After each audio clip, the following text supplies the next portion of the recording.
ਸਤਿ ਸ਼੍ਰੀ ਅਕਾਲ ਵਿਦਿਆਰਥੀਓ। ਸਭ ਤੋਂ ਪਹਿਲਾਂ ਸਾਰੇ ਅਧਿਆਪਕ ਸਹਿਬਾਨ ਅਤੇ ਵਿਦਿਆਰਥੀਆਂ ਨੂੰ ਬਹੁਤ ਪਿਆਰ ਭਰੀ ਸਤਿ ਸ਼੍ਰੀ ਅਕਾਲ। 10+2 ਦੇ ਸਿਲੇਬਸ ਦੇ ਅਧੀਨ ਅੱਜ ਜਿਸ ਵਿਸ਼ੇ ਦੇ ਉੱਤੇ ਅਸੀਂ ਰਲ ਕੇ ਚਰਚਾ ਕਰਾਂਗੇ ਉਹ ਹੈ ਭਾਰਤੀ ਲੋਕਤੰਤਰ। ਲੋਕਤੰਤਰ ਨੂੰ ਪੇਸ਼ ਆਉਣ ਵਾਲੀਆਂ ਸਮੱਸਿਆਵਾਂ ਅਤੇ ਸਾਡੇ ਭਾਰਤ ਵਿੱਚ ਜੋ ਦੁਨੀਆ ਦਾ ਬਹੁਤ ਵੱਡਾ ਲੋਕਤੰਤਰੀ ਦੇਸ਼ ਮੰਨਿਆ ਜਾਂਦਾ ਹੈ ਉਸ ਦੇ ਵਿੱਚ ਲੋਕਤੰਤਰ ਦਾ ਭਵਿੱਖ, Indian democracy, problems and future of Indian democracy. ਬਹੁਤ ਹੀ ਸੋਹਣਾ ਟੌਪਿਕ ਕਹਿ ਸਕਦੇ ਹਾਂ ਕਿਉਂਕਿ ਬਹੁਤ ਖੁਸ਼ੀ ਦੀ ਗੱਲ ਹੈ, ਸਾਡਾ ਆਜ਼ਾਦੀ ਦਾ ਦਿਹਾੜਾ ਬਿਲਕੁਲ ਕੱਲ੍ਹ ਨਾਲ ਹੀ ਹੈ। 67 ਸਾਲ ਦੇ ਕਰੀਬ 67 ਸਾਲ ਹੀ ਕਹਿ ਸਕਦੇ ਹਾਂ ਸਾਡੀ ਆਜ਼ਾਦੀ ਨੂੰ ਹੋ ਗਏ ਹਨ। ਭਾਰਤ ਦੁਨੀਆ ਦਾ ਇੱਕ ਵੱਡਾ ਲੋਕਤੰਤਰੀ ਦੇਸ਼ ਮੰਨਿਆ ਜਾਂਦਾ ਹੈ।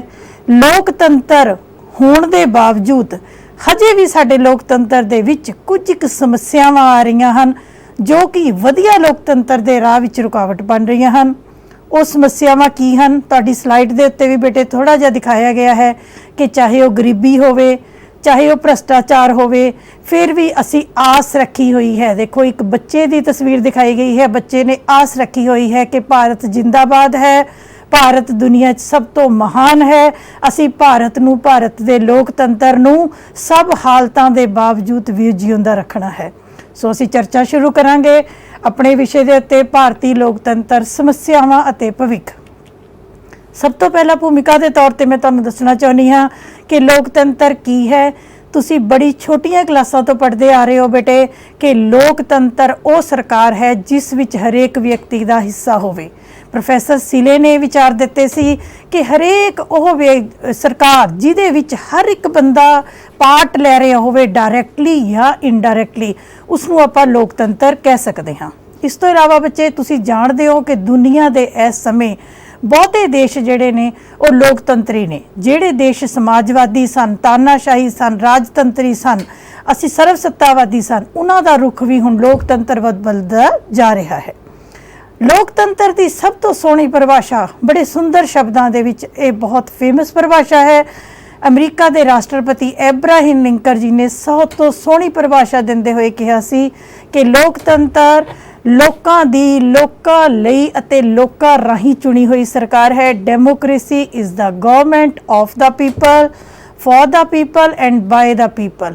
ਭਾਵ ਇਹ ਲੋਕਾਂ ਦੀ ਆਪਣੀ ਸਰਕਾਰ ਹੈ ਜਿਸ ਨੂੰ ਲੋਕ ਆਪਣੇ ਤੇ ਰਾਜ ਕਰਨ ਦੇ ਲਈ ਹੀ ਚੁਣਦੇ ਹਨ। ਬਹੁਤ ਸੋਹਣੀ ਗੱਲ ਹੈ।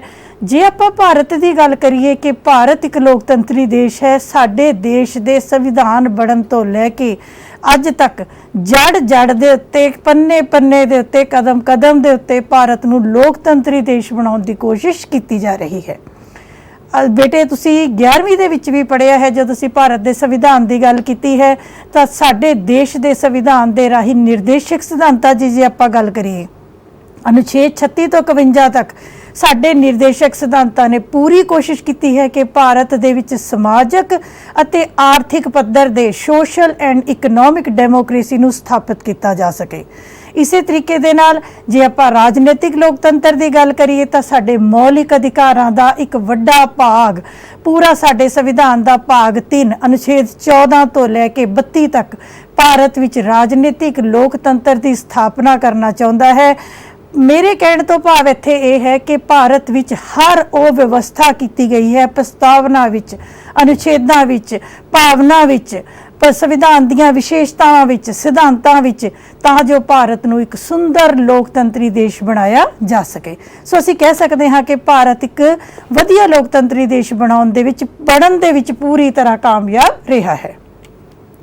ਹੁਣ ਬੇਟੇ ਇੱਕ ਤੁਹਾਨੂੰ ਪ੍ਰਸ਼ਨ ਵੀ ਆ ਜਾਂਦਾ ਹੈ ਪੇਪਰ ਦੇ ਵਿੱਚ ਕਿ ਆਮ ਤੌਰ ਦੇ ਉੱਤੇ ਭਾਰਤੀ ਲੋਕਤੰਤਰ ਦੀਆਂ ਵਿਸ਼ੇਸ਼ਤਾਵਾਂ, ਜਾਂ ਤੁਹਾਨੂੰ ਪ੍ਰਸ਼ਨ ਆ ਜਾਂਦਾ ਹੈ ਕਿ ਉਹ ਕਿਹੜੀਆਂ ਵਿਸ਼ੇਸ਼ਤਾਵਾਂ ਹਨ ਜਿੱਥੋਂ ਇਹ ਪਤਾ ਲੱਗਦਾ ਹੈ ਕਿ ਸਾਡਾ ਭਾਰਤ ਇੱਕ ਲੋਕਤੰਤਰੀ ਦੇਸ਼ ਹੈ। ਬਹੁਤ ਵਿਸ਼ੇਸ਼ਤਾਵਾਂ ਨੇ, ਸ਼ਾਇਦ ਅੱਜ ਮੈਂ ਉਹਨਾਂ ਨੂੰ ਡਿਸਕਸ ਵੀ ਨਾ ਕਰ ਸਕਾਂ, ਪਰ ਕੁਝ ਇੱਕ ਗੱਲਾਂ ਦੇ ਨਾਲ ਤੁਸੀਂ ਮੇਰੀਆਂ ਨਾਲ ਜ਼ਰੂਰ ਸਹਿਮਤ ਹੋਵੋਗੇ ਕਿ ਭਾਰਤੀ ਲੋਕਤੰਤਰ ਨੂੰ ਦਰਸਾਉਂਦੀਆਂ ਵਿਸ਼ੇਸ਼ਤਾਵਾਂ, ਉਹਨਾਂ ਵਿੱਚ ਬੱਚੇ ਪਹਿਲੀ ਵਿਸ਼ੇਸ਼ਤਾ ਹੈ ਕਿ ਲੋਕਤੰਤਰ ਲਈ ਸੁਤੰਤਰਤਾ, ਸਮਾਨਤਾ ਅਤੇ ਭਾਈਚਾਰਾ ਇਹ ਲੋਕਤੰਤਰ ਦਾ ਥੰਬ ਮੰਨੇ ਜਾਂਦੇ ਨੇ।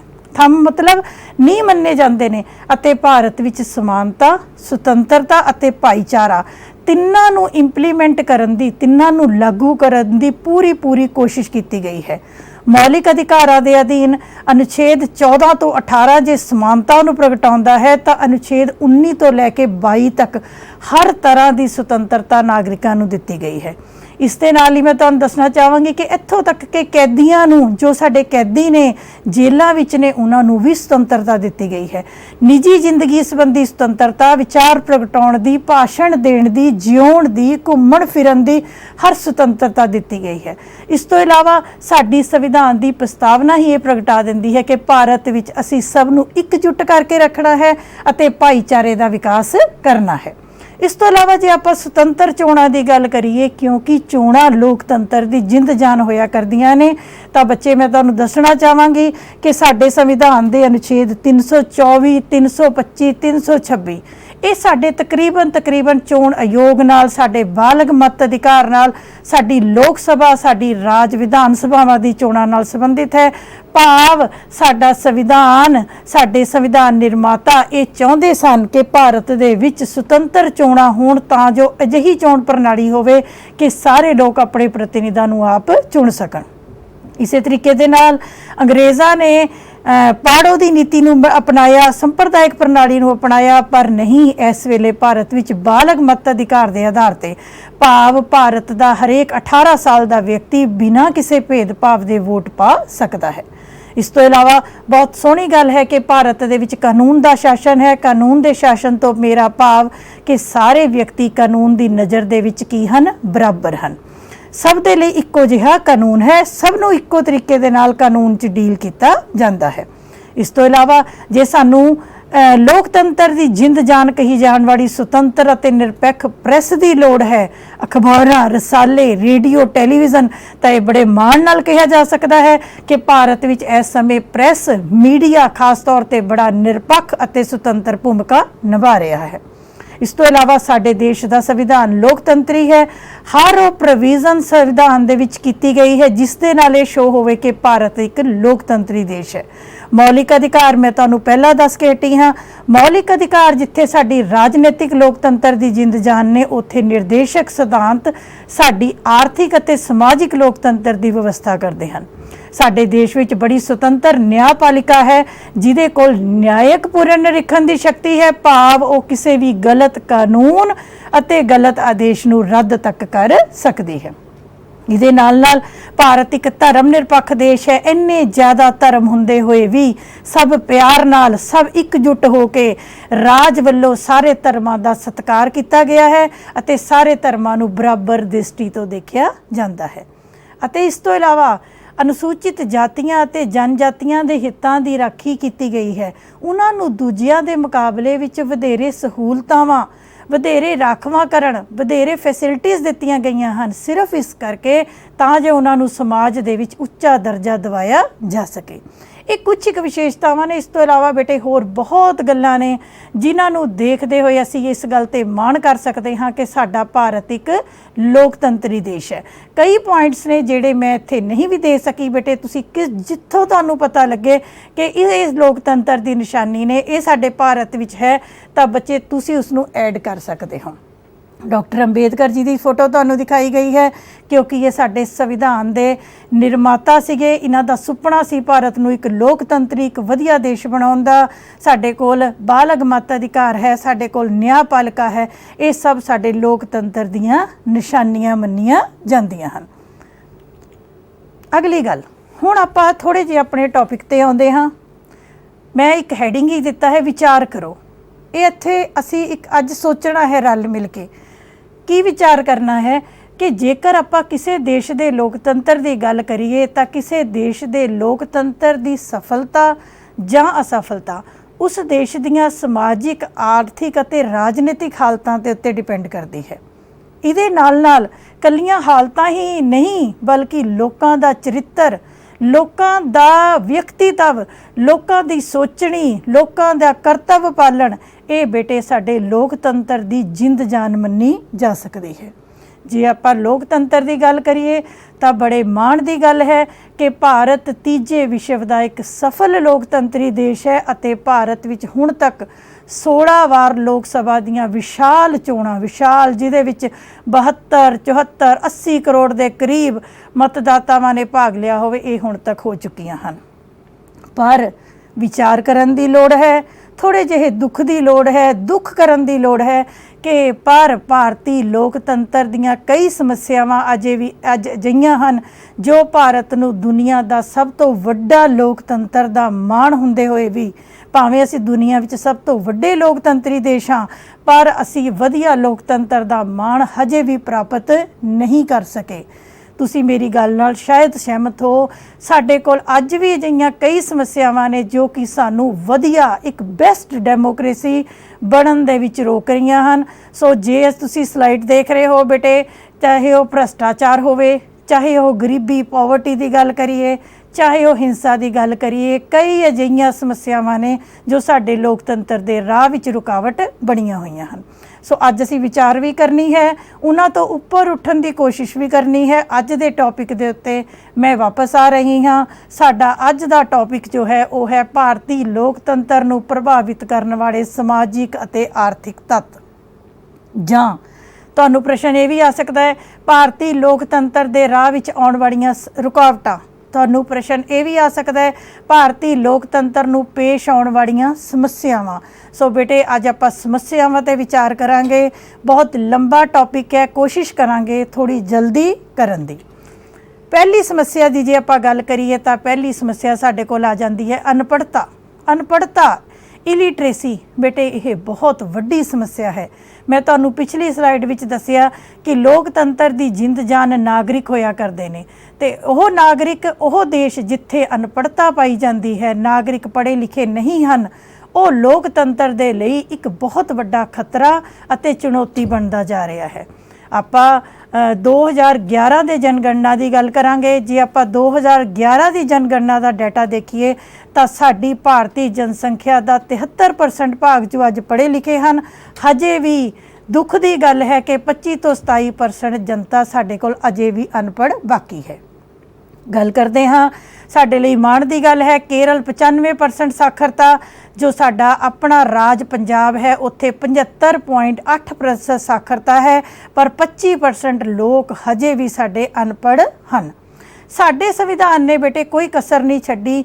ਅਨੁਛੇਦ 21 ਐਡ ਕਰਤਾ ਹੈ ਮੌਲਿਕ ਅਧਿਕਾਰਾਂ ਦੇ ਵਿੱਚ ਤਾਂ ਜੋ ਨਾਗਰਿਕਾਂ ਨੂੰ ਮੁਫਤ ਅਤੇ ਲਾਜ਼ਮੀ ਸਿੱਖਿਆ ਮਿਲੇ। ਸਾਡੇ ਸੰਵਿਧਾਨ ਦੀ ਧਾਰਾ 45 ਨਿਰਦੇਸ਼ਕ ਸਿਧਾਂਤਾਂ ਨੇ ਰਾਜ ਰਾਹੀਂ ਲਾਜ਼ਮੀ ਸਿੱਖਿਆ ਨੂੰ ਇੰਪਲੀਮੈਂਟ ਕੀਤਾ ਹੈ। ਇੱਥੋਂ ਤੱਕ ਕਿ ਮੌਲਿਕ ਕਰਤੱਵਾਂ ਵਿੱਚ ਨਵਾਂ ਕਰਤੱਵ 51 ਏ ਵਿੱਚ ਜੋੜਿਆ ਗਿਆ ਹੈ ਕਿ ਮਾਤਾ ਪਿਤਾ ਨੂੰ ਇਹ ਕੰਪਲਸਰੀ ਕਰ ਦਿੱਤਾ ਹੈ ਕਿ ਉਹ ਆਪਣੇ ਬੱਚਿਆਂ ਨੂੰ ਸਿੱਖਿਅਤ ਕਰਵਾਉਣ। ਇਸ ਤੋਂ ਇਲਾਵਾ ਤੁਹਾਡੇ ਸਕੂਲਾਂ ਵਿੱਚ, ਤੁਹਾਡੇ ਦੇਸ਼ ਵਿੱਚ ਸਰਵ ਸਿੱਖਿਆ ਅਭਿਆਨ ਸਾਰੇ ਪੜ੍ਹੋ ਸਾਰੇ ਵਧੋ ਦਾ ਸਾਖਰਤਾ ਦਾ ਟੀਚਾ ਲੈ ਕੇ ਅਸੀਂ ਚੱਲ ਰਹੇ ਹਾਂ। ਗਰਲ ਐਜੂਕੇਸ਼ਨ ਦੇ ਉੱਤੇ ਅਸੀਂ ਬਹੁਤ ਜ਼ੋਰ ਦੇ ਰਹੇ ਹਾਂ, ਪਰ ਫਿਰ ਵੀ ਦੁੱਖ ਦੀ ਗੱਲ ਹੈ ਕਿ ਹਜੇ ਵੀ ਸਾਡੇ ਦੇਸ਼ ਵਿੱਚ ਅਨਪੜ੍ਹਤਾ ਪਾਈ ਜਾ ਰਹੀ ਹੈ। ਹੁਣ ਜੇ ਅਨਪੜ੍ਹਤਾ ਹੈ ਤਾਂ ਇਹਦਾ ਕੋਈ ਨਾ ਕੋਈ ਨੁਕਸਾਨ ਜ਼ਰੂਰ ਹੋਏਗਾ।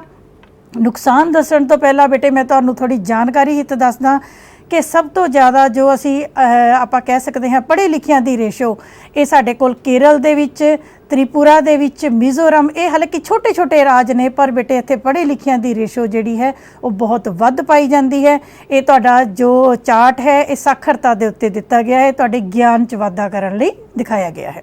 ਜੇ ਆਪਾਂ ਅਨਪੜ੍ਹਤਾ ਦੇ ਉੱਤੇ ਵਾਪਸ ਆ ਰਹੇ ਹਾਂ ਕਿ ਅਨਪੜ੍ਹਤਾ ਹੈ ਤਾਂ ਲੋਕਤੰਤਰ ਲਈ ਕਿਵੇਂ ਰੁਕਾਵਟ ਹੈ। ਬੱਚੇ ਤੁਸੀਂ ਜਾਣਦੇ ਹੋ ਕਿ ਅਨਪੜ੍ਹ ਵਿਅਕਤੀ ਪਹਿਲੀ ਗੱਲ ਤਾਂ ਰਾਜਨੀਤੀ ਤੋਂ ਅਣਜਾਣ ਹੁੰਦਾ ਹੈ, ਉਹ ਆਪਣੀ ਸਮੱਸਿਆ ਨਹੀਂ ਸਮਝ ਸਕਦਾ, ਰਾਜਨੀਤੀ ਦੀ ਉਸਨੇ ਕੀ ਸਮਝਣੀ ਹੈ। ਅਨਪੜ੍ਹ ਵਿਅਕਤੀ ਨੂੰ ਗੁੰਮਰਾਹ ਕਰਨਾ, ਉਸ ਨੂੰ ਅਸੀਂ ਕਹਿ ਸਕਦੇ ਹਾਂ ਕਿਸੇ ਗਲਤ ਗੱਲ ਦੇ ਵਿੱਚ ਫਸਾਉਣਾ, ਰੂੜੀਵਾਦੀ ਵਿਚਾਰਾਂ ਦੇ ਵਿੱਚ ਫਸਾਉਣਾ, ਵਹਿਮਾਂ ਭਰਮਾਂ ਵਿੱਚ ਫਸਾਉਣਾ, ਅੱਛੇ ਨਾਗਰਿਕ ਬਣਨ ਤੋਂ ਰੋਕਣਾ, ਇਹ ਬਹੁਤ ਹੱਦ ਤੱਕ ਜਲਦੀ ਕੀਤਾ ਜਾ ਸਕਦਾ ਹੈ। ਤੁਸੀਂ ਆਮ ਦੇਖੋ, ਇੱਕ ਪੜ੍ਹੇ ਲਿਖੇ ਨੂੰ ਮੂਰਖ ਬਣਾਉਣਾ ਅਤੇ ਇੱਕ ਅਨਪੜ੍ਹ ਨੂੰ ਮੂਰਖ ਬਣਾਉਣਾ, ਅਨਪੜ੍ਹ ਨੂੰ ਮੂਰਖ ਬਣਾਉਣਾ ਬਹੁਤ ਹੀ ਸੌਖਾ ਹੁੰਦਾ ਹੈ। ਇਸ ਤੋਂ ਇਲਾਵਾ ਜੋ ਅਨਪੜ੍ਹ ਵਿਅਕਤੀ ਹੈ ਬੱਚੇ, ਉਹਦੇ ਅੰਦਰ ਰਾਜਨੀਤਿਕ ਚੇਤਨਤਾ ਦੀ ਕਮੀ ਪਾਈ ਜਾਂਦੀ ਹੈ।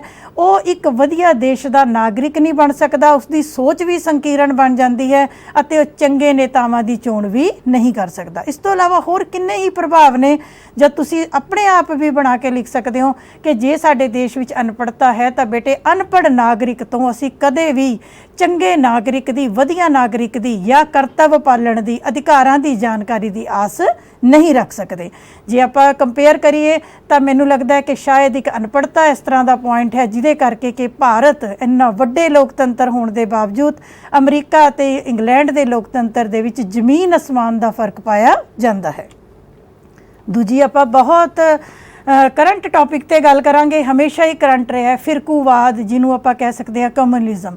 ਫਿਰਕੂਵਾਦ ਬੱਚੇ ਕੀ ਹੁੰਦਾ ਹੈ? ਜਦੋਂ ਧਰਮ ਦੇ ਆਧਾਰ ਦੇ ਉੱਤੇ ਅਸੀਂ ਲੜਾਈ ਝਗੜੇ ਕਰਦੇ ਹਾਂ, ਧਰਮ ਦੇ ਆਧਾਰ ਤੇ ਦੰਗੇ ਫਸਾਦ ਕਰਦੇ ਹਾਂ, ਧਰਮ ਦੇ ਆਧਾਰ ਦੇ ਉੱਤੇ ਅਸੀਂ ਤੰਗ ਸੋਚਣੀ ਰੱਖਦੇ ਹਾਂ ਤਾਂ ਉਸ ਨੂੰ ਫਿਰਕੂਵਾਦ ਕਿਹਾ ਜਾਂਦਾ ਹੈ। ਦੇਖੋ ਇਹਦਾ ਤਾਂ ਬਹੁਤ ਹੀ ਆਏ ਦਿਨ ਤੁਸੀਂ ਕੋਈ ਨਾ ਕੋਈ ਫਿਰਕੂਵਾਦ ਦੀ ਘਟਨਾ ਆਪਣੇ ਭਾਰਤ ਵਿੱਚ ਦੇਖਦੇ ਹੋ। 1909 ਦੇ ਵਿੱਚ ਅੰਗਰੇਜ਼ਾਂ ਨੇ ਪਾੜੋ ਅਤੇ ਰਾਜ ਕਰੋ ਦੀ ਨੀਤੀ ਸੰਪਰਦਾਇਕ ਪ੍ਰਣਾਲੀ ਅਪਣਾਈ।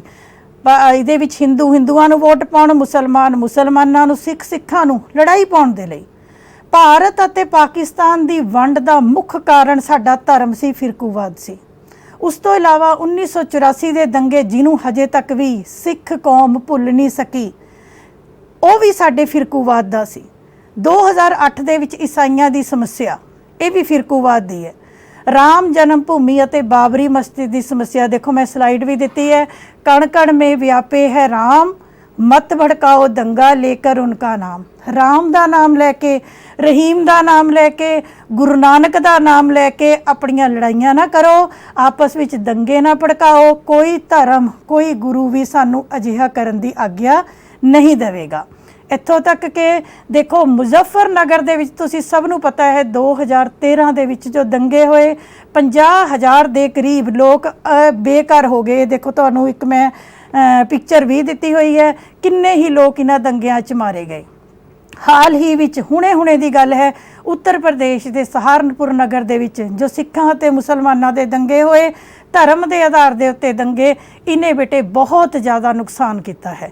ਅਤੇ ਮੈਂ ਤੁਹਾਨੂੰ ਦੱਸਣਾ ਚਾਹਾਂਗੀ ਕਿ ਸਾਡੇ ਲੋਕਤੰਤਰ ਦੇ ਵਿੱਚ ਜੇ ਆਪਾਂ 2014 ਦੀਆਂ ਚੋਣਾਂ ਦੀ ਹੀ ਗੱਲ ਕਰੀਏ ਤਾਂ ਗੁਜਰਾਤ ਦੇ 2001 ਦੇ ਹੋਏ ਦੰਗੇ ਸਾਡੀ ਚੋਣਾਂ ਦਾ ਮੁੱਖ ਵਿਸ਼ਾ ਬਣੇ ਰਹੇ। ਮੋਦੀ ਜੀ ਦੀ ਸਰਕਾਰ ਅਤੇ ਕਾਂਗਰਸ ਦੇ ਵਿੱਚ ਜੋ ਆਪਸ ਦੇ ਵਿੱਚ ਚੱਲ ਰਹੀ ਸੀ ਲੜਾਈ ਚੋਣਾਂ ਜਿੱਤਣ ਦੀ, ਉਹਦੇ ਵਿੱਚ ਦੰਗਿਆਂ ਨੂੰ, ਫਿਰਕੂਵਾਦ ਨੂੰ ਬਹੁਤ ਤੇਜ਼ ਹਵਾ ਦਿੱਤੀ ਗਈ। ਸਾਡੀ ਸੰਸਦ ਵਿੱਚ ਅੱਜ ਵੀ ਮੈਂ ਨਿਊਜ਼ ਸੁਣ ਰਹੀ ਸੀ, ਸੰਸਦ ਦੇ ਵਿੱਚ ਹੁਣ ਵੀ ਬੇਟੇ ਸਾਡੇ ਹਿੰਸਕ ਦੰਗੇ, ਫਿਰਕੂ ਦੰਗਿਆਂ ਦੇ ਉੱਤੇ ਇੱਕ ਕਾਨੂੰਨ ਬਣਨ ਜਾ ਰਿਹਾ ਹੈ। ਸੋ ਸਾਡੇ ਦੇਸ਼ ਦੇ ਵਿੱਚ ਜਿਹੜੇ ਦੰਗੇ ਨੇ, ਇਹਨਾਂ ਦਾ ਮੁੱਖ ਕਾਰਨ ਫਿਰਕੂਵਾਦ ਮੰਨਿਆ ਜਾਂਦਾ ਹੈ। ਫਿਰਕੂਵਾਦ ਦੇ ਪ੍ਰਭਾਵ ਦੇਖੋ ਤੁਸੀਂ ਸਲਾਈਡ ਦੇ ਉੱਤੇ ਦੇਖ ਰਹੇ ਹੋ। ਲੋਕ ਬੇਘਰ ਹੋਏ ਰਹੇ ਨੇ, ਅਸੀਂ ਲੜਾਈਆਂ ਕਰਦੇ ਹਾਂ, ਸਾਡੇ ਦੇਸ਼ 'ਚ ਅੱਗਾਂ ਲੱਗ ਰਹੀਆਂ ਨੇ, ਲੋਕਾਂ ਦਾ ਵਿਨਾਸ਼, ਕਈ ਲੋਕ ਮਾਰੇ ਜਾਂਦੇ ਨੇ, ਕਿਸੇ ਰਾਜਨੀਤੀਵਾਨ ਦਾ ਕੁਝ ਨਹੀਂ ਜਾਂਦਾ। ਆਮ ਦੁਨੀਆ ਜੋ ਹੈ ਇਹਦੀ ਸ਼ਿਕਾਰ ਬਣਦੀ ਜਾ ਰਹੀ ਹੈ। ਜਦੋਂ ਆਪਾਂ ਸੰਪਰਦਾਇਕਤਾ ਦੀ ਗੱਲ ਕਰੀਏ ਤਾਂ ਸਾਡੇ ਰਾਜਨੀਤਿਕ ਦਲ ਧਰਮ ਦੇ ਆਧਾਰ ਤੇ ਬਣੇ ਹੋਏ ਹਨ। ਸਾਡੇ ਦੇਸ਼ ਵਿੱਚ ਵੋਟਾਂ ਧਰਮ ਦੇ ਆਧਾਰ ਤੇ ਮੰਗੀਆਂ ਜਾਂਦੀਆਂ ਹਨ। ਸਾਡੇ ਦੇਸ਼ ਵਿੱਚ ਚੋਣਾਂ ਧਰਮ ਦੇ ਆਧਾਰ ਤੇ ਲੜੀਆਂ ਜਾਂਦੀਆਂ ਹਨ। ਸਾਡੇ ਦੇਸ਼ ਵਿੱਚ ਰਾਜਨੀਤਿਕ ਦਲ ਚੋਣਾਂ ਜਿੱਤਣ ਦੇ ਲਈ ਧਾਰਮਿਕ ਦੰਗੇ ਕਰਾਉਂਦੇ ਹਨ। ਇਹ ਦੇਸ਼ ਦੀ ਏਕਤਾ ਦੇ ਲਈ ਬਹੁਤ ਵੱਡਾ ਖਤਰਾ ਹੈ। ਕਿਸੇ ਧਰਮ ਨੂੰ ਖੁਸ਼ ਕਰਨ ਦੀ ਨੀਤੀ ਦੇ ਵਿੱਚ ਦੂਜੇ ਧਰਮ ਦੀ ਆਪਾਂ ਕਹਿ ਸਕਦੇ ਹਾਂ ਬੇਇੱਜ਼ਤੀ ਕੀਤੀ ਜਾਂਦੀ ਹੈ। ਦੂਸਰੇ ਧਰਮ ਦੇ ਨਾਲ ਕਈ ਵਾਰੀ ਗਲਤ ਕਾਰਨ ਵੀ ਅਪਣਾਏ ਜਾਂਦੇ ਨੇ। ਇਸ ਤੋਂ ਇਲਾਵਾ ਜੋ ਸੰਪਰਦਾਇਕ ਦਬਾਅ ਸਮੂਹ ਨੇ, ਉਹਨਾਂ ਦਾ ਨਿਰਮਾਣ, ਚਾਹੇ ਅਸੀਂ ਕਹਿ ਸਕਦੇ ਹਾਂ ਬਜਰੰਗ ਦਲ ਹੋਵੇ ਜਾਂ ਅਸੀਂ ਕਿਸੇ ਹੋਰ ਤਰੀਕੇ ਦੇ ਨਾਲ RSS ਦੀ ਗੱਲ ਕਰ ਸਕਦੇ ਹਾਂ। ਕਈ ਤਰੀਕੇ ਦੇ ਸਾਡੇ ਦਬਾਅ ਸਮੂਹ, ਕਈ ਤਰ੍ਹਾਂ ਦੇ ਸਾਡੇ ਕੋਲ ਸਮੂਹ ਅਤੇ ਰਾਜਨੀਤਿਕ ਦਲ ਜਿਹੜੇ ਨੇ, ਇਹ ਦੇਖੋ ਪਿਛਲੀ ਸਲਾਈਡ ਦੇ ਵਿੱਚ ਬੇਟੇ ਮੈਂ ਤੁਹਾਨੂੰ ਇਹ ਹਿੰਦੂ ਸ਼ਿਵ ਸੈਨਾ, ਬਜਰੰਗ ਦਲ, ਮੁਸਲਿਮ ਲੀਗ, ਜਮਾਤ-ਏ ਇਸਲਾਮੀ, ਅਕਾਲੀ ਦਲ, ਇਹਨਾਂ ਸਭ ਦਾ ਆਧਾਰ ਕਿਸੇ ਨਾ ਕਿਸੇ ਸਮੇਂ ਧਰਮ ਰਿਹਾ ਹੈ, ਜਦੋਂ ਕਿ ਇਹ ਸੰਪਰਦਾਇਕਤਾ ਸਾਡੇ ਤੇ ਬੜਾ ਮਾੜਾ ਪ੍ਰਭਾਵ ਪਾ ਰਹੀ ਹੈ। ਅਗਲੀ ਆਪਾਂ ਸਮੱਸਿਆ ਦੀ ਗੱਲ ਕਰਾਂਗੇ, ਜਾਤੀਵਾਦ। ਬਹੁਤ ਜਾਤੀਵਾਦ ਕੀ ਹੈ? ਵਰਣ ਦੇ ਆਧਾਰ ਤੇ, ਕੰਮ ਦੇ ਆਧਾਰ ਤੇ ਵੰਡ ਕੀਤੀ ਗਈ ਸੀ 400 ਹਿੱਸਿਆਂ ਦੇ ਵਿੱਚ, ਲੇਕਿਨ ਉਸ ਨੂੰ ਮਨੁੱਖਾਂ ਦੀ ਵੰਡ ਦਾ ਰੂਪ ਦੇ ਦਿੱਤਾ ਗਿਆ ਹੈ। ਇੱਥੋਂ ਤੱਕ ਕਿ ਇਹ ਕਿਹਾ ਜਾਂਦਾ ਹੈ ਕਿ ਰਾਜਨੀਤੀ ਦਾ ਜਾਤੀਕਰਨ ਜਾਂ ਜਾਤੀ ਦਾ ਰਾਜਨੀਤੀਕਰਨ ਕੀਤਾ ਗਿਆ ਹੈ। ਸਾਡੇ ਸੰਵਿਧਾਨ ਦੇ ਮੁਖੀ ਡਾਕਟਰ ਅੰਬੇਦਕਰ ਜੀ ਨੇ ਬਹੁਤ ਕੋਸ਼ਿਸ਼ ਕੀਤੀ ਕਿ ਜਾਤ ਪਾਤ ਨੂੰ ਖਤਮ ਕਰਕੇ ਸਭ ਨੂੰ ਬਰਾਬਰ ਕੀਤਾ ਜਾ ਸਕੇ, ਪਰ ਅੱਜ ਵੀ ਬੜੇ ਦੁੱਖ ਦੀ ਗੱਲ ਹੈ ਕਿ ਜਾਤੀਵਾਦ ਨਾ ਸਾਡੇ ਦੇਸ਼ ਵਿੱਚੋਂ ਗਿਆ ਹੈ ਅਤੇ ਨਾ ਹੀ ਇੰਨੀ ਜਲਦੀ ਜਾਣ ਦੀ ਸਾਨੂੰ ਕੋਈ ਆਸ ਹੈ। ਸੋ ਜਾਤਾਂ ਦੇ ਆਧਾਰ ਤੇ ਰਾਖਵਾਂਕਰਨ ਕਰਨਾ, ਗੁਜਰਾਤ ਦੇ ਵਿੱਚ 1981 ਵਿੱਚ ਮੈਡੀਕਲ ਕਾਲਜਾਂ ਦੇ ਵਿੱਚ ਰਾਖਵਾਂਕਰਨ ਨੇ ਬਹੁਤ ਸਮੱਸਿਆ ਖੜੀ ਕਰ ਦਿੱਤੀ ਸੀ। ਇੱਥੋਂ ਤੱਕ ਕਿ 1990 ਤੋਂ ਲੈ ਕੇ 94 ਤੱਕ ਮੰਡਲ ਕਮਿਸ਼ਨ ਦੀਆਂ ਜੋ ਸਿਫਾਰਸ਼ਾਂ ਸੀ ਉਹਦਾ ਬੇਟੇ ਆਪਾਂ ਦੇਖ ਸਕਦੇ ਹਾਂ। ਅਸੀਂ ਆਪਣਾ ਇਤਿਹਾਸ ਦੇਖੀਏ, ਥਾਂ ਥਾਂ ਦੇ ਉੱਤੇ ਹਿੰਸਾ ਕੀਤੀ ਗਈ, ਬਹੁਤ ਜ਼ਿਆਦਾ ਰੋਸ਼ ਦਿਖਾਇਆ। ਜੇ ਆਪਾਂ ਜਾਤੀਵਾਦ ਦੇ ਪ੍ਰਭਾਵਾਂ ਦੀ ਗੱਲ ਕਰੀਏ ਤਾਂ ਭਾਰਤ ਵਿੱਚ ਹਜੇ ਵੀ ਬਹੁਜਨ ਸਮਾਜ ਪਾਰਟੀ, DMK, ਅੰਨਾ DMK, ਇਸ ਤੋਂ ਇਲਾਵਾ ਅਜਿਹੇ ਰਾਜਨੀਤਿਕ ਦਲ ਨੇ ਜੋ ਲੋਕਾਂ ਤੋਂ ਵੋਟਾਂ ਹੀ ਜਾਤ ਦੇ ਆਧਾਰ ਤੇ ਮੰਗਦੇ ਹਨ। ਇਸ ਤੋਂ ਇਲਾਵਾ ਸਾਡੇ ਕੋਲ ਜਾਟ ਸਭਾ, ਰਾਮਦਾਸੀ ਸਭਾ, ਅਨੁਸੂਚਿਤ ਜਾਤੀ, ਰਾਮਗੜੀਆ ਸਭਾ, ਗੁੱਜਰ ਸੰਘ, ਬਹੁਤ ਅਜਿਹੀਆਂ ਸੰਘ ਬਣੇ ਹੋਏ ਨੇ ਜੋ ਜਾਤਾਂ ਦੇ ਆਧਾਰ ਤੇ ਬਣੇ ਹੋਏ ਹਨ। ਇਸ ਤੋਂ ਇਲਾਵਾ ਜਾਤਾਂ ਦੇ ਆਧਾਰ ਤੇ ਟਿਕਟਾਂ ਦਿੱਤੀਆਂ ਜਾਂਦੀਆਂ ਹਨ ਚੋਣਾਂ ਵਿੱਚ, ਜਾਤਾਂ ਦੇ ਆਧਾਰ ਤੇ ਵੋਟਾਂ ਮੰਗੀਆਂ ਜਾਂਦੀਆਂ ਹਨ ਅਤੇ ਜਾਤਾਂ ਦੇ ਆਧਾਰ ਤੇ ਹੀ ਵੋਟਾਂ ਪਾਈਆਂ ਜਾਂਦੀਆਂ ਹਨ। ਜਿਵੇਂ ਹਰਿਆਣਾ ਵਿੱਚ ਇੱਕ ਨਾਰਾ ਹੈ, जाट की बेटी जाट को और जाट की वोट जाट को, कि जट ने अपनी बेटी भी जट विच देनी है ते जट ने अपनी वोट भी जट विच पाउणी है। ये बेटे इस तरह के जो नारे हैं ये साडे देश विच सच्ची मुच्ची असीं कह सकते हैं, चाहे यूपी है चाहे हरियाणा है, ये आम तौर के उत्ते इंप्लीमेंट किए जाते हैं। इस तो इलावा असीं कह सकते हैं कि आए दिन जातां दे आधार के उत्ते कोई ना कोई संघर्ष, कोई ना कोई रौला साडे देश विच चले आ रहा है। अते आपां जे गल करिए इन्ने लंबे समय आज़ादी तो 66-67 साल बाद भी जातीकरण जो है, राखवांकरण जो कि हुण खत्म हो जाना चाहिए सी, बराबर हो जाण सारे, वो हजे भी चल रहा है, जिहदे नाल कि कई बारी असीं कह सकते हाँ कि जिहड़े विचारे जातां तो बाहर ने, उच्चियां जातां वाले, उन्हां नूं भी समस्या का सामना करना पै रहा है। सो जातिवाद नूं आपां भारत की राजनीति तो अलग नहीं कर पा रहे। अगली गल आपां करांगे खेतरवाद की, कि असी सारे, खेतरवाद का मतलब हुंदा अपने राज नूं प्यार करना। बहुत अच्छी गल है, अपने राज नूं प्यार करो, पर अपने देश दे नालों अपने राज नूं प्यार करना। देखो भाषा के आधार पर राज्यां की वंड की गई, राज्यां की गिणती सोच के देखो 22 होई, 22 तो 25, 25 तो 28, 28 तो 29, कदों तक आपां वंडदे जावांगे भारत नूं? सोचण दी गल है, विचार करन दी गल है। धरती दे बेटे का सिद्धांत है कि जिस राज दे विच कोई जन्म लिया, उस राज दीयां नौकरियां, उस राज दीयां फैसिलिटीज़ उहदे लई ही हन। किन्नी दुख की गल है, साडे अज अंतरराजी झगड़े चलते हैं कि दो राज्यों में पानी के झगड़े ने, सीमा के झगड़े ने, धन के झगड़े ने, असमानता के झगड़े ने, राजनीतिक दलों के झगड़े ने। असी सब अपने राज्यों नूं तां प्यार करते हाँ, पर असी अपने देश, अपने एक यूनाइटेड भारत नूं असी प्यार नहीं करते। जातां के आधार पर, धर्म के आधार पर, खेतर के आधार पर असी वंडियां पाईयां होईयां हन। ये साडी राष्ट्रीय एकता लई खतरा है। साडे केंद्र राज्यां दे झगड़े साडे लई बहुत वड्डी समस्या है। बड़े दुख की गल है कि साडे देश विच राष्ट्रीय दलों की गिणती घटती जा रही है अते खेतरी दलों की गिणती वधदी जा रही है। आए दिन ये दल जिहड़े ने, ये कोई ना कोई अंदोलन, कोई ना कोई भड़काऊ भाषण, कोई ना कोई भड़काऊ गल लोकां दे विच पा के लोकां नूं उकसाउण दा काम करदे हन। इसे तरीके दे नाल देश दे लई बड़ा औखा हो जाता है। राष्ट्रवाद अते खेतरवाद दे विच संतुलन करना औखा है अते साडीआं राष्ट्रीय सरकारां अज तक मेरे हिसाब नाल मोदी साहब की सरकार दे विच भी राष्ट्रीय राजनीतिक दल ने, पर इस तो पहला बड़ा मुश्किल हो गया सीगा कि कोई राष्ट्रीय राजनीतिक दल खेतरी दलों की मदद तो बिना सरकार का निर्माण कर सके। ये साडे लई बड़ी खुशी की गल नहीं है बच्चे, ये साडे लई बड़े दुख की गल है कि असी अपने भारत नूं इग्नोर करते जा रहे हैं ते अपने राज्यां नूं प्यार करते जा रहे। सौड़ा खेतरवाद का नाम दिता जा सकता है। अगली समस्या की असी गल करिए, आर्थिक समस्या है गरीबी अते बेरोजगारी। बहुत बहुत बहुत शर्मनाक लगता है जदों अजिहियां खबरां देखण नूं मिलदियां हन कि 20,000 के करीब बच्चे साडे देश दे विच हर रोज़ भुख नाल मर रहे हैं। ये असलीयत है, हो सकता है तुसी ना देखी होवे, पर यह असलीयत है। मैं एक बुक विच पढ़िया सी कि कलकत्ते दे विच जे केला खा के छिलका भी सुट्टो तो उस छिलके नूं चुकण दे लई भी 5 बच्चे दौड़ के आउंदे ने। बड़ी शर्मनाक गल है। ਸਾਡੇ ਦੇਸ਼ ਵਿੱਚ ਬੱਚੇ ਭੁੱਖੇ ਮਰ ਰਹੇ ਨੇ। ਜੇ ਆਪਾਂ ਇਸ ਚਾਰਟ ਨੂੰ ਧਿਆਨ ਨਾਲ ਦੇਖੀਏ ਤਾਂ ਜੋ ਵੱਡਾ ਲਾਲ ਭਾਗ ਤੁਹਾਨੂੰ ਨਜ਼ਰ ਆ ਰਿਹਾ ਹੈ, ਸਾਡੇ ਦੇਸ਼ 'ਚ ਬਾਕੀ ਬਿਮਾਰੀਆਂ ਨਾਲ ਮਰਨ ਵਾਲਿਆਂ ਦੀ ਗਿਣਤੀ ਘੱਟ ਹੈ, ਪਰ ਕੇਵਲ 30% ਲੋਕ ਭੁੱਖ ਕਰਕੇ, ਪੂਰਾ ਭੋਜਨ ਨਾ ਮਿਲਣ ਕਰਕੇ ਮਰਦੇ ਜਾ ਰਹੇ ਨੇ। ਦੇਸ਼ ਦੇ ਆਰਥਿਕ ਢਾਂਚੇ ਦੇ ਉੱਤੇ ਅਮੀਰਾਂ ਦਾ ਕੰਟਰੋਲ ਹੈ। ਹੀ ਹੂ ਕੰਟਰੋਲਸ ਪਰਸ ਹੀ ਕੰਟਰੋਲਸ ਦਾ ਪੋਲੀਟੀਕਲ ਪਾਵਰ। ਤੁਸੀਂ ਸੈਂਟਰ ਗਵਰਨਮੈਂਟ ਦੇਖ ਲਓ, ਸਟੇਟ ਗਵਰਨਮੈਂਟਸ ਦੇਖ ਲਓ, ਜਿਨ੍ਹਾਂ ਲੋਕਾਂ ਕੋਲ ਪੈਸਾ ਹੈ ਉਹੀ ਰਾਜਨੀਤੀ ਵਿੱਚ ਹਨ। ਗਰੀਬ ਵਿਅਕਤੀ ਦੇ ਲਈ ਚੋਣਾਂ, ਗਰੀਬ ਵਿਅਕਤੀ ਲਈ ਵੋਟ ਦਾ ਅਧਿਕਾਰ, ਕਿਸੇ ਨੂੰ ਅਸੀਂ ਕਹੀਏ ਗਰੀਬ ਨੂੰ ਅਸੀਂ ਤੈਨੂੰ ਆਹ ਅਧਿਕਾਰ ਹੈ, ਦੂਸਰਾ ਹੈ, ਤੀਸਰਾ ਹੈ, ਚੌਥਾ ਹੈ, ਪਰ ਉਹਦੇ ਬੱਚੇ ਘਰ ਭੁੱਖੇ ਬੈਠੇ ਨੇ, ਮਾਫ ਕਰਨਾ, ਉਹ ਆਪਣੀ ਵੋਟ ਵੇਚੇਗਾ ਹੀ ਵੇਚੇਗਾ।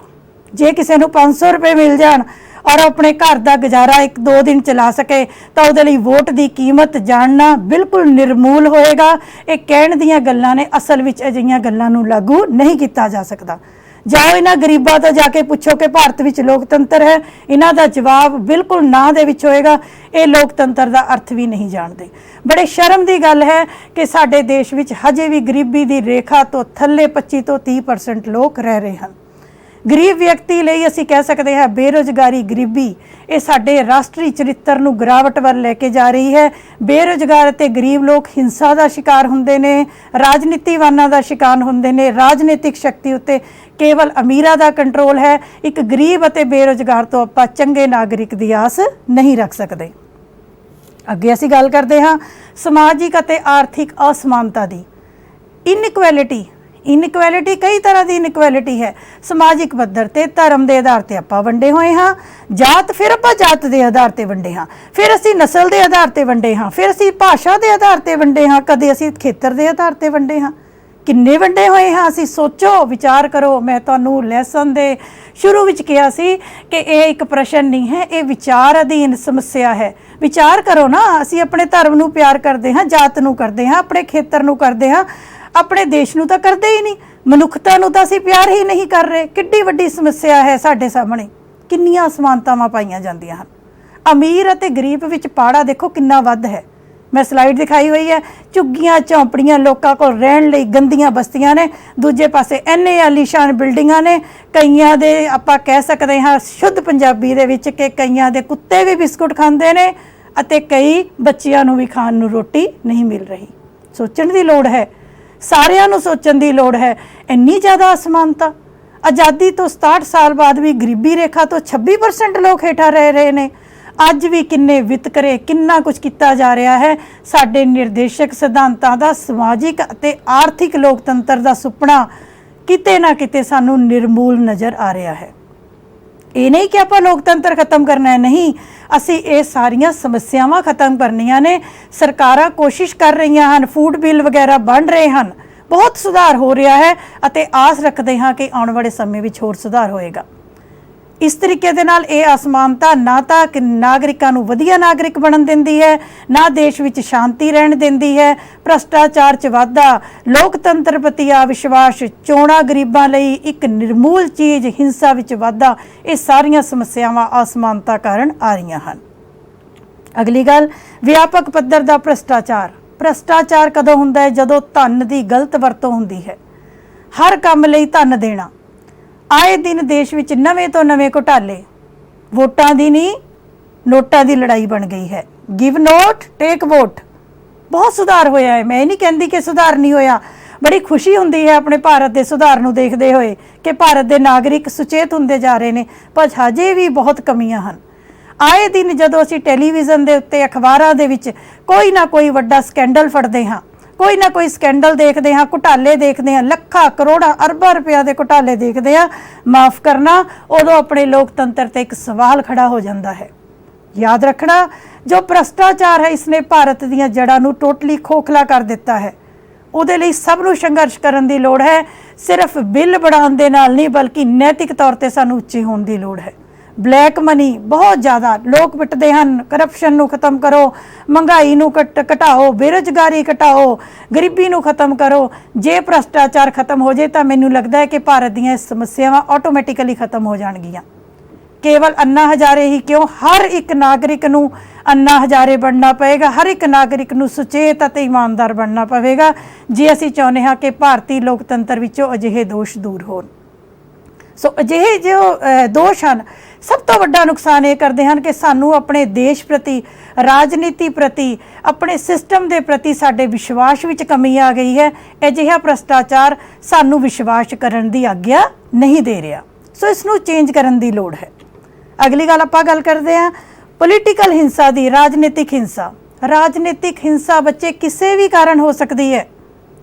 ਹੁਣ ਤਾਂ ਸਾਡੇ ਦੇਸ਼ ਦੇ ਵਿੱਚ ਕਾਫੀ ਸਮੇਂ ਤੋਂ ਰਾਜਨੀਤੀ ਅਤੇ ਹਿੰਸਾ ਸਿੱਕੇ ਦੇ ਦੋ ਪਹਿਲੂ ਬਣ ਗਏ ਹਨ, ਦੋਨੋਂ ਇਕੱਠੇ ਚੱਲਦੇ ਹਨ। ਮੈਨੂੰ ਲੱਗਦਾ ਹੈ ਕਿ ਸ਼ਾਇਦ ਸਾਡੇ ਰਾਜਨੀਤਿਕ ਦਲ, ਕਈ ਰਾਜਨੀਤਿਕ ਦਲਾਂ ਨੂੰ ਇਹ ਲੱਗਦਾ ਹੈ ਕਿ ਚੋਣਾਂ ਜਿੱਤਣ ਦੇ ਲਈ ਕੋਈ ਨਾ ਕੋਈ ਚਿੰਗਿਆਰੀ ਸੁੱਟਣੀ ਬਹੁਤ ਜ਼ਰੂਰੀ ਹੋ ਗਈ ਹੈ। ਮਾਫ ਕਰਨਾ, ਸਾਨੂੰ ਲੈਕਚਰ ਦਿੰਦੇ ਸਮੇਂ, ਸਮਝਾਉਂਦੇ ਸਮੇਂ ਕਈ ਸੱਚਾਈਆਂ ਬੋਲਣੀਆਂ ਵੀ ਪੈਂਦੀਆਂ ਹਨ। ਸੋ ਇਹ ਬਿਲਕੁਲ ਰਿਐਲਿਟੀ ਹੈ। ਤੁਸੀਂ ਕਦੇ 5 ਮਿੰਟ ਦੇ ਲਈ ਨਿਊਜ਼ ਸੁਣ ਕੇ ਦੇਖੋ, ਹਰੇਕ ਇੱਕ ਦੂਜੇ ਉੱਤੇ ਕਿਸੇ ਨਾ ਕਿਸੇ ਤਰੀਕੇ ਦਾ ਫਿਰਕੂ ਹੋਣ ਦਾ ਜਾਂ ਕੋਈ ਹੋਰ ਖੇਤਰੀਵਾਦ ਦਾ, ਅੰਦੋਲਨ ਦਾ, ਇੱਕ ਦੂਜੇ ਤੇ ਭੜਕਾਊ ਭਾਸ਼ਣਾਂ ਦਾ, ਭੜਕਾਊ ਦੰਗਿਆਂ ਦਾ ਇਲਜ਼ਾਮ ਲਗਾਉਂਦਾ ਨਜ਼ਰ ਆਏਗਾ। ਦੰਗੇ ਫਸਾਦ ਹੁੰਦੇ ਨੇ। ਪਿੱਛੇ ਮੈਂ ਤੁਹਾਨੂੰ ਦੱਸਿਆ ਮੁਜ਼ੱਫਰਨਗਰ ਦੇ ਦੰਗੇ ਹੋਏ, 50,000 ਦੇ ਕਰੀਬ ਲੋਕ ਬੇਘਰ ਹੋ ਗਏ, ਕਿੰਨੇ ਲੋਕਾਂ ਦੀ ਮੌਤ ਹੋਈ। ਹੁਣ ਆਪਾਂ ਸਹਾਰਨਪੁਰ ਦੇ ਦੰਗਿਆਂ ਦੀ ਰੀਸੈਂਟ ਗੱਲ ਕਰੀਏ, ਕਿੰਨੇ ਲੋਕਾਂ ਦੇ ਘਰ ਉਜੜ ਗਏ। ਇੱਥੋਂ ਤੱਕ ਕਿ ਅਸੀਂ ਹੋਰ ਗੱਲ ਕਰਦੇ ਹਾਂ, 15ਵੀਂ ਲੋਕ ਸਭਾ ਦੇ ਵਿੱਚ 158 ਦੇ ਕਰੀਬ ਅਜਿਹੇ ਮੈਂਬਰ ਸਨ ਜਿਨ੍ਹਾਂ ਦੇ ਉੱਤੇ ਕਈ ਮੁਕੱਦਮੇ ਚੱਲ ਰਹੇ ਸਨ।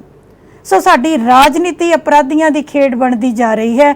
ਤੇ ਜੇਕਰ ਜਦੋਂ ਕੋਈ ਸਕੈਂਡਲ ਖੁੱਲਦਾ ਹੈ ਤਾਂ ਬੜੇ ਦੁੱਖ ਦੀ ਗੱਲ ਹੈ ਕਿ ਹਰੇਕ ਵੱਡੇ ਅਪਰਾਧੀ ਦੇ ਪਿੱਛੇ ਕਿਸੇ ਨਾ ਕਿਸੇ ਰਾਜਨੀਤਿਕ ਜਾਂ ਮੰਤਰੀ ਦਾ ਹੱਥ ਪਾਇਆ ਜਾਂਦਾ ਹੈ। ਸਾਡੇ ਦੇਸ਼ ਵਿੱਚ ਜਾਤੀ ਦੇ ਆਧਾਰ ਤੇ ਸੰਪਰਦਾਇਕ, ਆਤੰਕਵਾਦੀ ਕਿੰਨੇ ਕਾਰਨ ਨੇ ਜਿਨ੍ਹਾਂ ਕਰਕੇ ਹਰੇਕ ਆਏ ਦਿਨ ਦੇਸ਼ ਦੇ ਕਿਸੇ ਨਾ ਕਿਸੇ ਭਾਗ ਦੇ ਵਿੱਚ ਹਿੰਸਾ ਹੁੰਦੀ ਹੈ। ਇੱਕ ਤਾਂ ਸਾਡਾ ਗੁਆਂਢੀ ਦੇਸ਼ ਸਾਨੂੰ ਟਿਕਣ ਨਹੀਂ ਦਿੰਦੇ, ਉਹੀ ਕੋਈ ਨਾ ਕੋਈ ਹਿੰਸਾ ਕਰਾ ਕੇ ਰੱਖਦੇ ਹਨ। ਉਹਨਾਂ ਨੂੰ ਤਾਂ ਅਸੀਂ ਨਹੀਂ ਰੋਕ ਸਕਦੇ, ਪਰ ਅਸੀਂ ਆਪਣੇ ਵਿੱਚ ਤਾਂ ਸੁਧਾਰ ਕਰ ਸਕਦੇ ਹਾਂ।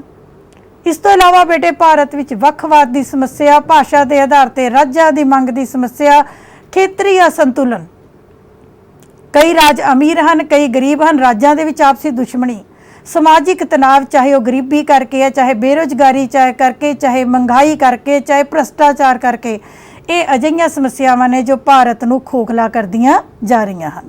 ਦੇਖੋ ਇਹ ਪਿਕਚਰ ਜੋ ਨੇ ਇਹ ਸਾਡੀ ਆਮ ਸਾਨੂੰ ਦੇਖਣ ਦੀ ਆਦਤ ਪੈ ਚੁੱਕੀ ਹੈ, ਟੈਲੀਵਿਜ਼ਨਾਂ ਤੇ ਵੀ ਅਤੇ ਅਖਬਾਰਾਂ ਵਿੱਚ। ਹੁਣ ਤਾਂ ਸਾਡਾ ਦਿਲ ਵੀ ਨਹੀਂ ਦਿਲਦਾ ਇਹਨਾਂ ਨੂੰ ਦੇਖ ਕੇ। ਹੁਣ ਤਾਂ ਅਸੀਂ ਖਬਰ ਪੜ੍ਹ ਲੈਂਦੇ ਹਾਂ, ਇੰਨੇ ਵਿਅਕਤੀ ਮਾਰੇ ਗਿਆਂ ਦੇ ਉੱਤੇ ਅਫਸੋਸ ਕਰਨ ਦੇ ਲਈ ਵੀ ਮੈਨੂੰ ਲੱਗਦਾ ਹੈ ਕਿ ਸਾਡੇ ਭਾਰਤੀਆਂ ਨੂੰ 2 ਮਿੰਟ ਨਹੀਂ ਮਿਲਦੇ। ਇੰਨੀ ਆਦਤ ਪੈ ਚੁੱਕੀ ਹੈ ਸਾਨੂੰ ਇਹਨਾਂ ਸਭ ਦੀ ਸਿਸਟਮ ਦੀ ਕਿ ਸਾਡੇ ਲਈ ਇਹ ਕੋਈ ਨਵੀਂ ਗੱਲ ਨਹੀਂ ਹੈ, ਪਰ ਸਾਨੂੰ ਵਿਚਾਰ ਕਰਨ ਦੀ ਲੋੜ ਹੈ। ਤੇ ਜੇ ਆਪਾਂ ਹੁਣ ਦੀ ਗੱਲ ਕਰੀਏ, ਜੇ ਆਪਾਂ ਲੋਕਤੰਤਰ ਦੇ ਸੁਨਹਿਰੇ ਭਵਿੱਖ ਦੀ ਗੱਲ ਕਰੀਏ, ਤੁਹਾਨੂੰ ਕੀ ਲੱਗਦਾ ਹੈ? ਮੈਂ ਤੁਹਾਡੇ ਤੋਂ ਡਾਇਰੈਕਟ ਪੁੱਛਦੀ ਹਾਂ, ਤੁਸੀਂ ਆਪਣੇ ਬੇਟੇ ਅਧਿਆਪਕਾਂ ਦੇ ਨਾਲ ਅੱਜ ਡਿਸਕਸ ਕਰਕੇ ਦੇਖੋ ਕਿ ਮੈਡਮ ਸਾਨੂੰ ਦੱਸੋ ਕਿ ਜੇ ਭਾਰਤ ਵਿੱਚ ਅੱਜ ਵੀ ਲੋਕਤੰਤਰ ਦੀਆਂ ਇੰਨੀਆਂ ਸਮੱਸਿਆਵਾਂ ਹਨ ਤਾਂ ਕੀ ਭਾਰਤ ਵਿੱਚ ਲੋਕਤੰਤਰ ਰਹਿਣਾ ਚਾਹੀਦਾ ਹੈ ਜਾਂ ਇਸ ਨੂੰ ਖਤਮ ਕਰ ਦੇਣਾ ਚਾਹੀਦਾ ਹੈ? ਕਈ ਵਾਰੀ ਕੋਈ ਗੁੱਸੇ ਵਿੱਚ ਆ ਕੇ, ਦੁਖੀ ਹੋ ਕੇ ਕਹਿ ਦਿੰਦਾ ਹੈ ਕਿ ਭਾਰਤ ਵਿੱਚ ਇੰਨੀਆਂ ਸਮੱਸਿਆਵਾਂ, ਇਹ ਦੇਸ਼ ਤਾਂ ਲੋਕਤੰਤਰ ਦੇ ਕਾਬਲ ਹੀ ਨਹੀਂ, ਇਸ ਦੇਸ਼ ਵਿੱਚ ਲੋਕਤੰਤਰ ਖਤਮ ਕਰ ਦੇਣਾ ਚਾਹੀਦਾ ਹੈ। ਨਹੀਂ, ਅਜਿਹਾ ਨਹੀਂ ਹੈ ਬੇਟੇ। ਸਾਡੇ ਦੇਸ਼ ਨੇ ਜਿੱਥੇ ਲੋਕਤੰਤਰ ਦੀਆਂ ਸਮੱਸਿਆਵਾਂ ਨੇ, ਉੱਥੇ ਜਦੋਂ ਪਾਕਿਸਤਾਨ ਨੇ ਚਾਹੇ 1962, ਚਾਹੇ 1965, ਚਾਹੇ 1971, ਜਦੋਂ ਸਾਡੇ ਦੇਸ਼ ਤੇ ਬਾਹਰੀ ਹਮਲਾ ਹੋਇਆ ਹੈ, ਅਸੀਂ ਏਕਤਾ ਦਾ ਸਬੂਤ ਦਿੱਤਾ ਹੈ। ਇਸ ਤੋਂ ਇਲਾਵਾ ਸਾਡੇ ਆਪਣੇ ਦੇਸ਼ ਦੇ ਵਿੱਚ ਜਦੋਂ 1975 ਵਿੱਚ ਸ਼੍ਰੀਮਤੀ ਇੰਦਰਾ ਗਾਂਧੀ ਜੀ ਨੇ ਐਮਰਜੈਂਸੀ ਲਗਾਈ, ਭਾਰਤੀ ਲੋਕਾਂ ਨੇ 1977 ਦੇ ਵਿੱਚ ਉਹਨਾਂ ਨੂੰ ਕਰਾਰੀ ਹਾਰ ਦੇ ਕੇ ਲੋਕਤੰਤਰ ਦੇ ਪ੍ਰਤੀ ਮਾਣ ਦਾ ਸਬੂਤ ਦਿੱਤਾ ਕਿ ਅਸੀਂ ਕਿਸੇ ਤਾਨਾਸ਼ਾਹੀ ਨੂੰ ਬਰਦਾਸ਼ਤ ਨਹੀਂ ਕਰਾਂਗੇ। ਇਸ ਤੋਂ ਇਲਾਵਾ ਤੁਸੀਂ ਸਮੇਂ-ਸਮੇਂ ਤੇ ਦੇਖੋ, ਜਦੋਂ ਵੀ ਕਿਸੇ ਸਰਕਾਰ ਨੇ ਅੱਤ ਕਰਨ ਦੀ ਕੋਸ਼ਿਸ਼ ਕੀਤੀ ਹੈ, ਇੱਕ ਅੱਤ ਦੀ ਸੀਮਾ ਤੇ ਗਈ ਹੈ, ਆਉਣ ਵਾਲੀਆਂ ਲੋਕ ਸਭਾ ਚੋਣਾਂ ਜਾਂ ਰਾਜਾਂ ਦੀਆਂ ਚੋਣਾਂ ਵਿੱਚ ਉਸ ਸਰਕਾਰ ਨੂੰ ਹਾਰ ਦਾ ਮੂੰਹ ਦੇਖਣਾ ਪਿਆ ਹੈ। ਜਦੋਂ ਵੀ ਭਾਰਤ ਦੇ ਉੱਤੇ ਵਿਪਤਾ ਪਈ ਹੈ ਤਾਂ ਸਾਡੇ ਲਈ ਇਹ ਮਾਣ ਦੀ ਗੱਲ ਹੈ ਕਿ ਭਾਰਤ ਨੇ ਲੋਕਤੰਤਰ ਦਾ ਸਬੂਤ ਦਿੱਤਾ ਹੈ ਤੇ ਸਾਰੇ ਭਾਰਤੀ ਇੱਕ ਵਾਰੀ ਫੇਰ ਇਕੱਠੇ ਹੋਏ ਹਨ। ਸੋ ਅਸੀਂ ਇਹ ਬਿਲਕੁਲ ਨਹੀਂ ਕਹਿ ਸਕਦੇ ਕਿ ਭਾਰਤ ਵਿੱਚ ਲੋਕਤੰਤਰ ਦਾ ਜੋ ਭਵਿੱਖ ਹੈ ਉਹ ਸੁਨਹਿਰਾ ਨਹੀਂ ਹੈ। ਬਹੁਤ ਸੋਹਣਾ ਪੁਆਇੰਟ ਹੈ। ਕਈ ਵਾਰ ਤੁਹਾਨੂੰ 4 ਅੰਕਾਂ ਦਾ ਪ੍ਰਸ਼ਨ ਵੀ ਆ ਜਾਂਦਾ ਹੈ। ਵੈਸੇ ਮੈਂ ਪ੍ਰਸ਼ਨਾਂ ਤੇ ਬਹੁਤਾ ਜ਼ੋਰ ਨਹੀਂ ਦਿੰਦੀ, ਤੁਸੀਂ ਗਿਆਨ ਪ੍ਰਾਪਤ ਕਰੋ ਕਿ ਕੀ ਭਾਰਤ ਵਿੱਚ ਲੋਕਤੰਤਰ ਦਾ ਭਵਿੱਖ ਕੀ ਹੈ। ਬਹੁਤ ਸੋਹਣੀਆਂ ਲਾਈਨਾਂ शायद असी ये भी कह सकते हाँ कि साडे देश के मौजूदा प्रधानमंत्री जी दियां ने, या असी एक विद्वान के तौर पर इन्हां लाइनां नूं जे मन के चलीए, बहुत सोहणियां लाइनां मैनूं लगियां, इस करके मैं इन्हां नूं ऐड किया कि माना कि अंधेरा घना है लेकिन दिया जलाना कहाँ मना है। मन्निया साडे देश दे विच समस्यावां हन, मन्निया साडे लोकतंत्र दे विच अनेकां समस्यावां हन, पर की आपां दीवा जगा के, की आपां रोशनी करके उन्हां नूं मिटा नहीं सकदे। समस्यावां नूं मिटा देना बहुत जरूरी है। असी लोकतंत्र नूं खत्म नहीं करना, बल्कि असी किस चीज़ नूं खत्म करना है, असी समस्यावां नूं खत्म करना है। अते मैनूं लगदा है कि सब तो ज़्यादा जो जिम्मेवारी बनती है लोकतंत्र नूं बचाउण दी, वो या तो साडे राजनीतिक दलों की है या फिर वो साडे नागरिकां दी है। सो जे आपां 2014 दीयां चोणां देखीए, हुण रीसेंट चोणां बेटे तुसीं देखो, तो साडे देश विच बड़ी खुशी की गल है कि बहुत लंबे समय तो बाद एक स्थिर शक्तिशाली सरकार आई। भावें इस सरकार विच राजनीतिक एकरूपता दे, ये नहीं मैं कहती कि सारे ही बंदे राजनीतिक मंत्रिमंडल के सारे व्यक्ति इक्को दल दे ने, पर उन्हां विच फिर भी विचारां दी सांझ, ये साडे प्रधानमंत्री जी की सूझबूझ का नतीजा है कि उन्होंने अपनी सरकार दे विच बाकी दलों नूं भी थां दित्ती है। बहुत अच्छी गल है। मैनूं लगता है कि बहुत लंबे समय तो बाद साडी संसदीय प्रणाली दीयां कई समस्यावां जो ने वो सानूं दूर हुंदियां नज़र आ रहीआं हन। साडे भारतीय लोकतंत्र नूं बचाउण दे लई, शाइन करन दे लई एक आस दी किरण सानूं नज़र आई है। बहुत देर तो बाद एक बहुमत नाल चुनी हुई सरकार साडे सामने है। लोकां दे अंदर जागरूकता, जदों असीं 2014 दीयां चोणां देख रहे सी तां बेटे असीं मैं जो नोट किया कि लोकां दे अंदर हुण अगे नालों बहुत जागरूकता है, चेतनता आ चुकी है।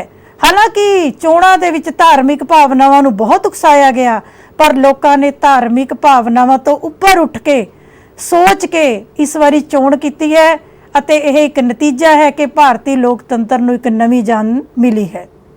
सो बेटे मैं तुहानूं कई तरह के क्वेश्चनस की गल करिए तो तुहानूं समस्यावां ते क्वेश्चन आ सकता है, 4 अंकां के पॉइंट्स आ सकते हैं, या ये कि भारत विच किहड़ियां गल्लां तो पता लगता है कि भारत विच लोकतंत्र है।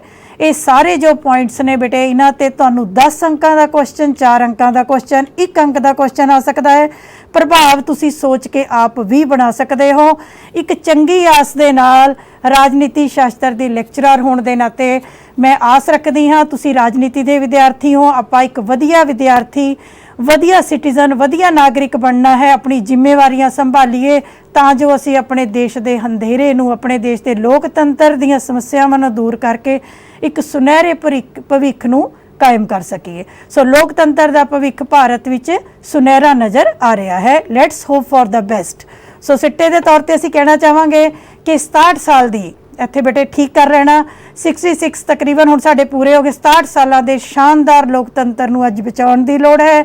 भारतीय लोकतंत्र नूं खोखला कर रहे समाजिक अते आर्थिक समस्यावां नूं खत्म करन दी लोड़ है।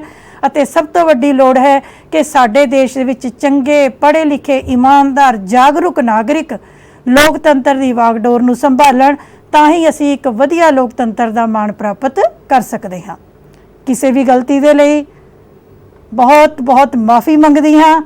उम्मीद है जे कोई गलती रह गई होएगी तो तुसीं अपने टीचर्स दे नाल इनू क्लैरीफाई भी कर सकते हो, मैनू फोन कर सकते हो, अते इस टॉपिक नू ज्ञान दे नाल विचार अधीन रखा जाए अते भारत नू एक वधिया लोकतंत्र बनाउण दी कोशिश की जाए। 15 अगस्त की तुहानू सारिआं नू बहुत बहुत वधाई होवे। बहुत बहुत धन्यवाद। Thank you.